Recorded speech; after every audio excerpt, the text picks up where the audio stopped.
berjalan kepada Allah Subhanahu Wa Taala, pagi menjelang siang hari ini kita bisa melaksanakan kegiatan lepas sambut Kapolres Timur dan wassalam kita sampaikan kepada Junta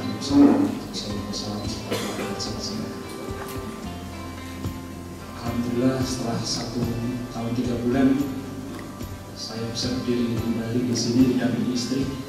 Kalau biasanya dalam kegiatan lepas sambut saya hanya berdiri di sini sendiri, Pak Kapolres.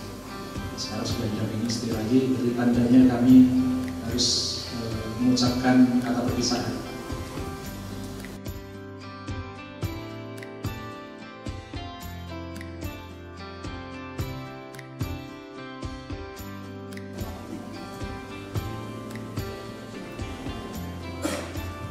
Kami sudah melaksanakan serah terima jabatan, alhamdulillah diberi amanah oleh pimpinan menjabat sebagai Kapolres Aceh Timur.